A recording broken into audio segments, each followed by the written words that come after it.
Hey guys, Anthony here, and welcome to a somewhat different video on the channel. Yes, today I'm doing tech review stuff. As you can see, I have a series of different tech items that I've accumulated over the years from reviewing mobile games, and traditionally I'm not a mobile gamer, I'm more of a console and PC gamer, so I've tried out a lot of accessories to try and make mobile gaming a little closer to what I'm used to, so I thought I'd take a look at them since I already have them. Obviously this isn't an unboxing, I mean this thing is in a box because I never really used it, I don't even know why I got it, but we're gonna take a look at that and everything I have here, and we're just gonna take a look at how I game on mobile.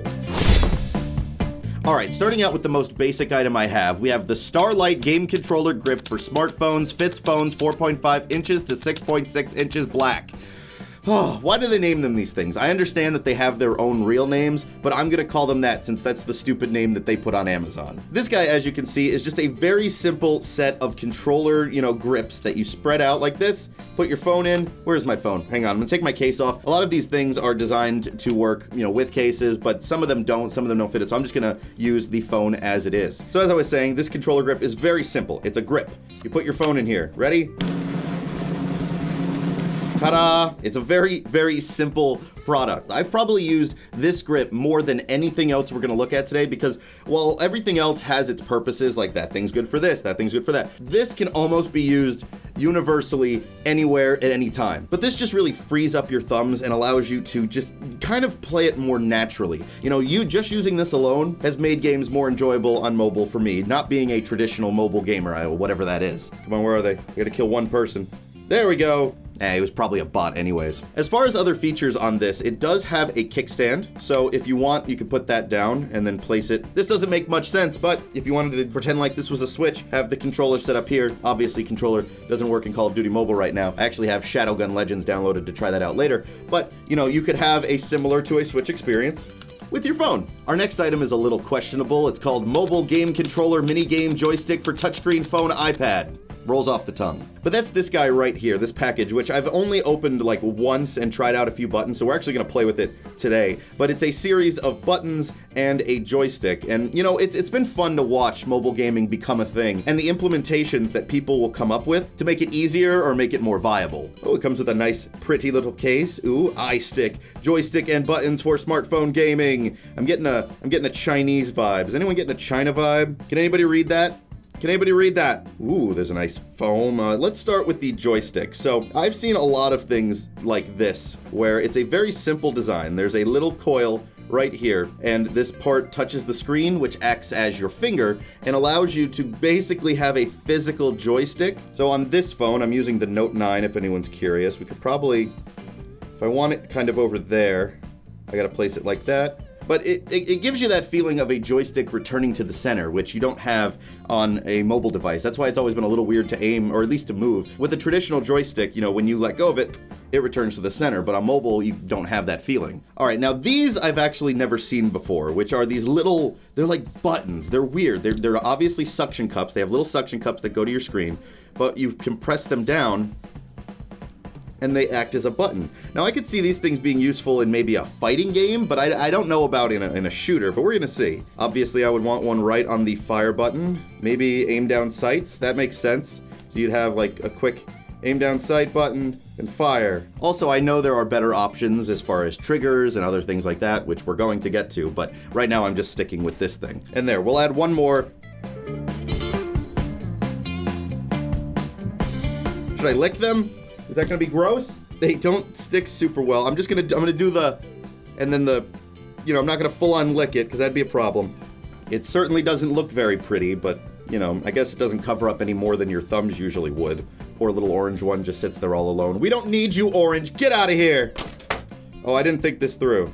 Okay, it doesn't work on this at all because I just realized the way this is designed, you're supposed to hold fire and then aim as you're moving it. But movement-wise, it moves me around. I can shift to the left, shift to the right. It's not that good, to be honest, as far as movement goes. Maybe I need to adjust how big the circle is for the movement thing. Hang on. Left, right, forward. It functions there, but the buttons actually, they make no sense. We'll lose these. There we go. Come on. There we are. All right. That's what I'm going for when I use mobile gaming accessories, is to make a mobile game feel better. And this just seems to be putting a thing on the phone for the sake of putting a thing on the phone. I don't really like these kind of implementations, and I guess that's kind of why I've barely used the one that I have. Let's see. Let's see how long that stays there. If it falls off, you'll know. Okay, here we have a knife from ancient Japan. I'm just kidding. It's not a knife. It's actually a game controller, but it looks like a box, like a knife would come in. So this is the mobile controller aim keys L1, R1, and gamepad, knives out / rules of survival, cell phone game trigger battle royale, sensitive shooting mobile game controller 1. Yeah. Now that's actually the name of just these triggers, but it also comes with another piece that I think is really cool. So really, this is like an egg, but you pull it apart and you have two chunks. It's like a Transformer toy when you're a kid. You pull this out, lock it into place, you got one. You then snap these together using a little rail system. So you put that there, and here you have a very compact egg-shaped controller grip. But with this one, you have a much bigger and more open back area, which comes in handy when you're trying to add other stuff, like these little triggers. Now, these are actually one of my favorite accessories that I've gotten, these little triggers. And I've had other ones before, which were very, flimsy, but I recommend getting something like this. This one is a very tactile click. I don't know if you can hear it. I'll hold it up to the mic.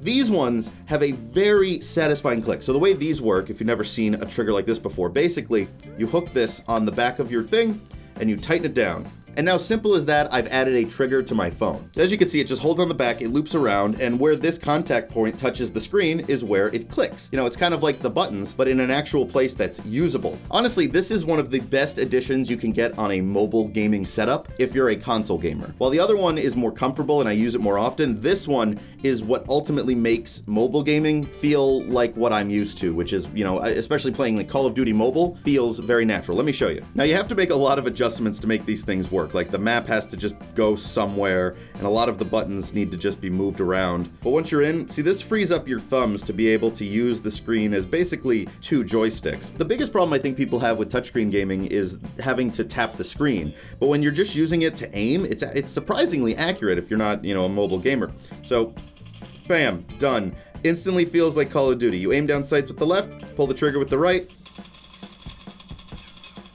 There we go. So yeah, as you can see, makes it very simple to use. And now, I really like these triggers because of that very tactile click, but I was actually sent something for this video because I've been doing some more mobile gaming lately, and I got a package in the mail that somebody actually sent me something to look at, and I figured, you know what? I'm gonna add it to this video. It's not from Amazon, but it's okay. So this came from Katie over at Mobile Claw, and it says, "Thank you for joining the Mobile Claw family. We can't wait to watch your review. Reach out if you need help." I'm reaching, help me, but I don't need help with the review. Here you go. I guess this is kind of like an unboxing. So, there we are. This one comes with another little plastic case, and if we open it up, can we get a angel choir? Now these actually look really like industrial, like quality things. Oh, look at that, like a tap. Tap, tap, tap. So these are actually double triggers. On a standard controller, you have, the bumpers and the main trigger. So that kind of adds that here. So we're gonna take off. Goodbye, my favorite little triggers. I love them. They're very good. But let's see if they can be dethroned by Mobile Claw. I'm gonna assume the big trigger goes on the outside. So we'll put that here. These things feel very solid. Like, obviously there's metal pieces to it. I will say the main trigger, it's a little loose. It's a little floppy.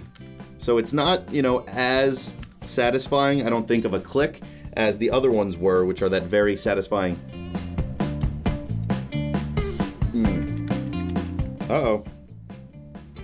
Why are you stuck? I'm noticing this side, so you can see this part is stuck down when it's supposed to be out like that. It works fine when it's off, so maybe you just shouldn't tighten it down too tight. Maybe that's what I did. Okay, I think that's all it was. So if you get these, don't tighten them down all the way. All right, so I know I want fire and aim down sights to be the main triggers, and I guess grenade is usually this trigger. It's been a long time since I've played Call of Duty on a console, but I think that's gonna be grenade. For this, I might wanna use jump, because a lot of people jump around corners in Call of Duty. I think it looks stupid, but it might be a useful tool to get a little bit more control. I can jump now by hitting a trigger. I've hit the big time. I can jump now with a trigger, guys. Aim down sights, shoot. If I need to jump, it does that. Gotta kill the guy. There we go. So same as the other triggers, they have a very tactile feeling to them. I mean, obviously they change it so it feels much better than just using your screen. And the whole jumping thing, ha, I jumped at you, ha, and then grenade, right? Oh, I never put the grenade there. But you know, you get the idea. So they are new triggers. Now, are they better than these ones? Oh geez, look at my phone, it's become a monstrosity. Honestly, I could do this. There you go. There you go. I have 1, 2, 3, 4, 5. Oh, there we go. That's perfect. Oh, that's how I want to play video games. Oh, yeah. It's like people who play, I've seen people play Call of Duty on an iPad and they have like this 5-finger method. It's like, at that point, stop playing. It's too much. It seems like way too much. But as far as these triggers, it's an interesting debate. I like the tactile feeling of this design of trigger. Now, if they had this design of trigger out there with 2, it would allow the same amount of functionality as these ones do. I wish there was less of a wobble, a little bit less of a wobble, but still, they work and you probably wouldn't be too disappointed. So thank you, Mobile Claw. I appreciate you sending me that thing. All right, so far we've looked at things that you can add to a, mobile device to make it a little more comfortable. But if you're playing a game that fully supports controllers, which surprisingly not a lot do, but when you find those specific games, like here, Shadowgun Legends, oh, I gotta claim a thing, look at me go. So this, as you may have seen in the background, is the T-Doom telescopic mobile game controller gamepad wireless Bluetooth controller compatible for Android, iOS, phone, flexible joystick black. And while I said this accessory is probably the one I use the most, this one has to be one of my favorite things to use if a game allows it. So as you can see, it is a mobile gaming controller with a big hole right here. You could take your phone and you could plop it in right there. You could actually have it this way if you were emulating a Nintendo DS game, top screen, bottom game. This is Nintendo DS.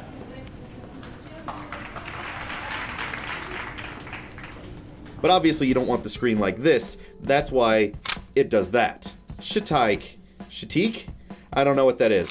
But once you put your phone inside, it basically creates what is a wide Nintendo Switch. But the Note 9 fits perfectly in this device that, that alone, I mean, look at it. This looks like a mobile gaming device you could buy at the store. So here we go. If you haven't seen Shadowgun Legends, it's basically a Destiny clone on your phone. Where's the bad guy? Where's the bad guy? How do I shoot?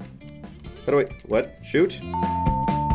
Playing Shadowgun Legends, but with this controller, it makes playing, explosive barrel, here it comes. It makes any first-person shooter, or, honestly, if a third-person action game would be amazing with this. It makes it just feel like a mobile gaming device. It automatically feels as good as, a Nintendo Switch Joy-Con, and it doesn't have any drifting in the analog sticks. So if a game supports it, and I know I'm going to be playing it for a long time, I would definitely prefer this setup over, having a whole bunch of things attached to my phone. This feels legit. And you know what? Here, you could do this. You got this as a controller. It acts just as a normal controller, with no phone in it. So there you go. Now we have the Nintendo Switch hookup going. Wireless controller. I'm on a plane. I'm playing Skyrim. You saw the commercials. But if I was going to play a game like this, with this being a separate controller, this wouldn't be my option. Now, it is great to have in your hand with the phone in it, but if I was going to play a mobile game that required a controller, that would go to this guy. Now, this I didn't actually get on Amazon, I got it at Walmart, but I'm including it here because the next accessory, paired with that, makes my mobile device into a straight-up console. Also, before we get to that, I have one accessory that works with the Nintendo Switch and mobile, and I want to show it to you. Here we have the USB Type-C Cable 180-degree gaming USB-C cable charge cord faster USB-C USB charger. And this is basically just a wire, but this is one of those ideas that, you have when you're just fiddling with something and you're like, oh, why doesn't someone make this? Or why doesn't someone do this? I've thought of that with like a battery charger, right? With suction cups on the back. So then you could just suction it to your phone and then it would be there all the time. And you know what? That exists. Basically, this is just a USB cable with Type-C on the end, which most modern phones use, unless you own an Apple device. But it fixes a problem not only on phones, but also on the Nintendo Switch, which I'll show you in a second. So basically all this is a bendy Type-C cable with a little suction cup. A lot of mobile accessories seem to have suction cups and whatever. When you're playing and this thing is sticking out, sometimes it can be awkward to have your finger kind of going around it. But the point is, you fold it back and then you have a flat surface on your charge cable. So then you just run the cable over to some kind of power thing, a Ridge power bank. Thank you, Ridge Wallets. And there you go. My phone's charging. There it is. And now I could game like this without having to worry if this is in my hand. And oh, I just noticed that the McDoo-Doo Why is this called McDoodoo? Maybe a different name, guys, but it glows blue when it's charged, so that's cool. Now, the Nintendo Switch, I know this is mobile gaming, but this is kind of mobile. The Nintendo Switch has a big problem where if you wanted to use this with its little kickstand and place it somewhere and then take the Joy-Cons off, you can't because the wire comes out the bottom. Now with this cable, I think you see where I'm going. It's not like some mind-bending new thing, but check this out. You put this here, you fold it back onto the back of the Switch, which actually it lines up pretty nice looking there. And there you go. Now, if you have this, now it should work. Let's see. You know, it's not perfect. It's slightly on an angle. Here, I can fix it with a tiny, like, phone case. There, now it works. If they made one specifically for the Nintendo Switch that expanded this space here to actually go out to the side and maybe just stick down, or maybe it's just a solid long piece of plastic, then that could create a new bottom ridge for the Nintendo Switch and allow it to stand up. But enough of you charging cable. Our devices are charged. We're ready to go. And now I want to get on to my final accessory that I want to show you guys. I got this with Shadowgun Legends when I was doing that review because that was a big game. It was like a big console game crammed onto my phone. And I wanted to play it like it was a console game. So I got this. The USB-C to HDMI cable 6.6 Bavian Type-C to HDMI adapter HDTV HDMI adapter 4K at 60 Hertz. And this, it's very simply an HDMI cable that plugs into the bottom of your phone. It goes from Type-C to HDMI, and I'm guessing it gets some power from your device to put out at 60 Hertz at 4K. It says 60 Hertz 4K. Now, we're not going to be powering a television that is 4K. In fact, we're going to be powering a 720p tiny TV that I've had sitting in my closet for a while, and I'm going to set them up back there. Okay, so we have a tiny TV over there. It's not important if you can see very clearly what's going on, but the point is, we're going to take my phone, we're going to plug in Type-C, and then we're going to go plug it in to the television. Okay, so the phone is plugged in, and now you can see that the game is coming out on the television. Simple as that. You know, it's just casting, or not casting, it's, you know, duplicating my screen onto the TV. And obviously, I mean, it's a little bit of an upgrade, but imagine you do this at home on your big television. You get yourself a controller like this. I gotta actually boot it up to Bluetooth. I just realized that this controller is powered by AA batteries, and I haven't used it in quite a while, so I'm gonna try turning it on. Hey, there's still power. Okay, this might work. Will my phone just pick it right up? I don't even know. Oh, there you go. There you go, it works. I am now controlling the game, you know, via Bluetooth from over here and playing it on the television. Let's see if we can start a mission. I'm gonna go to this planet. So there you go. This game is now running at 60 Hertz on the TV with this controller. You know, fire. There you go. And really, I was impressed when I tried this out with this game, especially because of how, you know, high quality the visuals are. And I'm dying. Okay. I mean, it helps if you're looking at the TV when you're playing it. All of these devices, all of these things that I've shown you today are basically just additions to the mobile gaming experience, because the touchscreen alone, while you can do some pretty amazing stuff on it, especially if you're one of those finger people, you know, it's not always the easiest, and especially for, you know, more traditional gamers, who there's a ton of people out there who say, like, I don't game on my mobile phone because it's bullshit. Well, don't play the bullshit games. And maybe it can be easier if you get some accessories to possibly help. This is my lineup of things I basically more or less got off Amazon, except for, you know, this controller and the mobile cloth thing. Thank you guys again. But yeah, I just wanted to walk you guys through what I find very, you know, helpful as a different gamer, a differently abled gamer, that just kind of helps me enjoy the experience, get over that hurdle of not being used to, you know, just purely touchscreen controls. Playing something like an emulator with this makes it feel like a legit gaming console in my hand, much like, you know, a Nintendo Switch, which right now, this is just a rectangle, and it totally doesn't look like what I was saying. Hang on. And man, I really need to clean off the screen. Oh, God. Anyways, leave a comment about how dirty my screen is. But thank you guys so much for watching. I really appreciate it. Checking out something new. Just trying out, looking at some different things, because I like video games, I like tech, and let's put those two together. So thank you guys so much for watching. I'll see you next time.